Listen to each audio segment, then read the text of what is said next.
What did you just see? It's the type of military power that can destroy a country in hours.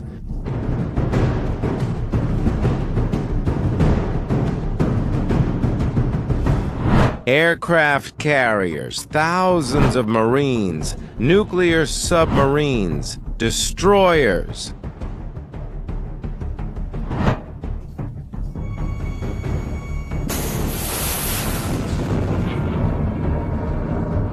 And it's an impressive arsenal like the one you just saw that could be mobilized right now against Venezuela. Now, imagine that you are the Venezuelan leader, and you know that all this war machine could be positioning itself against you. This is the reality that Nicolás Maduro faces today. Trump put $50 million on his head, the biggest bounty in history. Some say that Maduro doesn't sleep anymore. He hid in bunkers. He's paranoid. But what you saw is just the tip of the iceberg. The real war that's happening, you can't see it, but it's already destroying Maduro. I'm talking about a war that has an official name. The American military calls it psychological operations. Maduro himself has already admitted this, saying it's the main element of the attack against his country. The United States Department of Defense defines this operation as planned actions to influence the opinions, emotions, and behavior of hostile foreign groups. In other words, this means making the enemy surrender without firing a shot. But psychological operations are not something new. During the Cold War, the United States used radios like Voice of America to broadcast messages to communist countries. The difference today is the speed and the reach. As Maduro himself admitted, psychological warfare now has greater firepower because it relies on social media in addition to traditional media.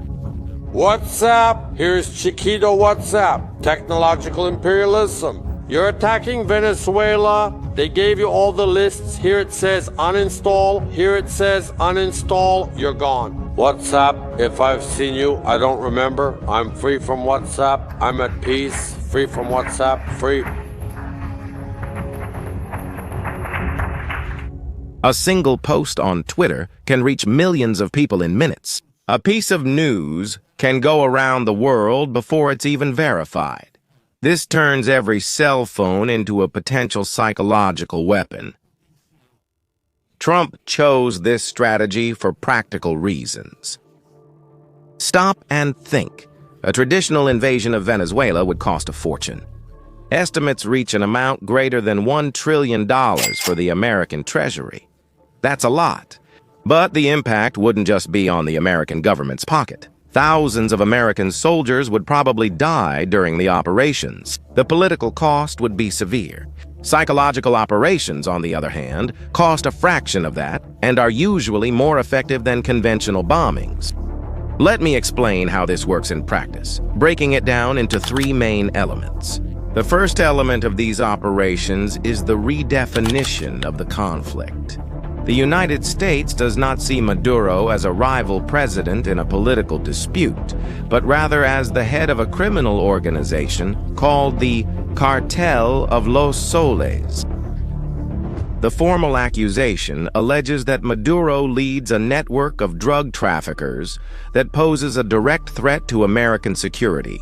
This process completely changes the nature of the conflict, and in this sense, the $50 million reward is not seen as a payment to capture a president, but rather to arrest an international criminal. Redefining your opponent from a political leader to a criminal changes everything. The second element is economic strangulation.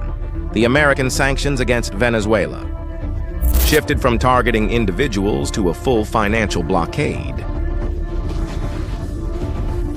Between 2017 and 2024, Venezuela lost $226 billion in oil revenue.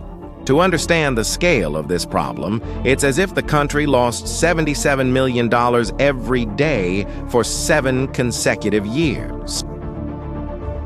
The third element is the constant display of military strength. Destroyers like the United States ship Gravely and the United States ship Jason Dunham are now patrolling the Caribbean. The amphibious ship United States ship Iwo Jima carries thousands of Marines. Surveillance planes like the P-8 Poseidon are now regularly flying over waters near Venezuela.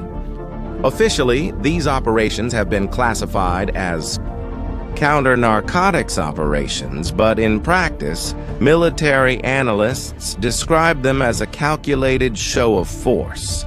The goal here wouldn't necessarily be to invade Venezuela in the near future, but rather to keep the target in a constant state of alert.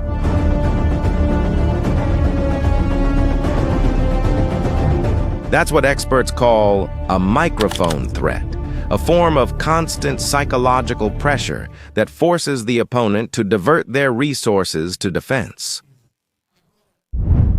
I need to tell you something. This pressure is working.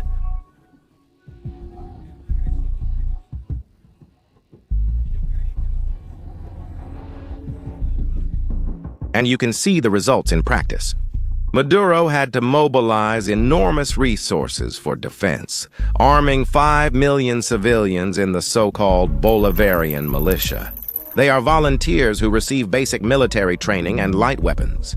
His strategy is to create the impression that any invader would face prolonged and costly popular resistance. But the real numbers show a different reality. Experts estimate that only 20,000 militiamen are actually active and well-armed. The rest are public employees, retirees, and party activists who take part in parades and occasional training. But there's another important detail about this militia. They don't receive a fixed salary. They are ordinary people, teachers, mechanics, housewives, who dedicate their weekends to military training. Many participate because they receive benefits like food baskets or priority in government programs. It's a smart strategy from Maduro's point of view. He created a force that depends on the government to survive.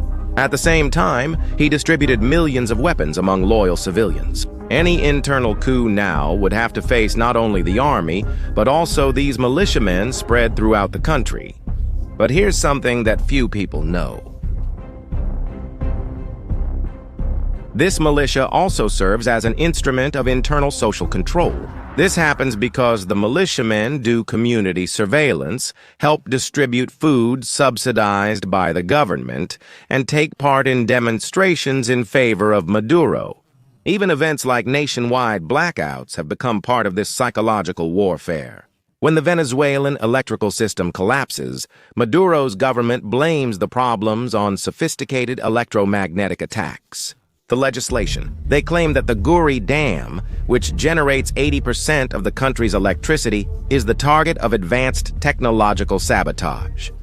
But electrical infrastructure experts point to technical causes. They say the system operates in precarious conditions after years of lack of maintenance and an exodus of qualified engineers. But here's the key point.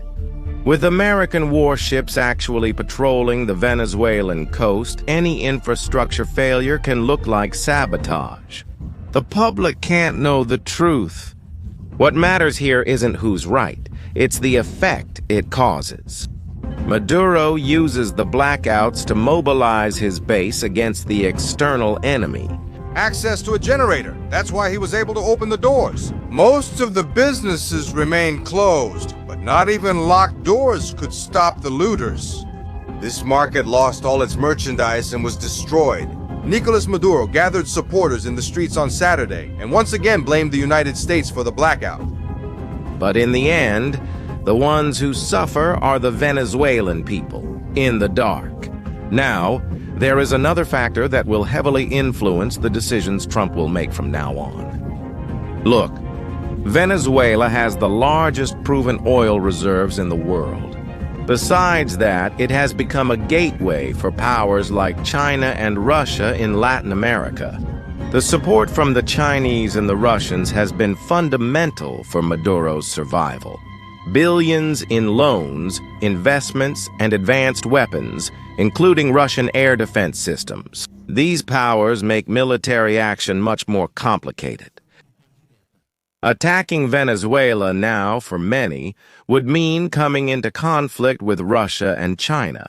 And knowing about this possibility, it's easy to understand why psychological operations have become the preferred tool. They allow for maximum pressure without crossing the line. But how is Venezuela reacting to all this pressure? Vice President Delcy Rodriguez made their strategy clear. She said that countries attacked by sanctions need to fight to survive as a nation. That's why they are looking for alternatives, such as joining Brazil, Russia, India, China, and South Africa. The idea is to create a financial system that doesn't depend on the West. But then, how could this story end? Well, there are three possibilities. The first is to continue as things are today. The United States maintains sanctions and military pressure.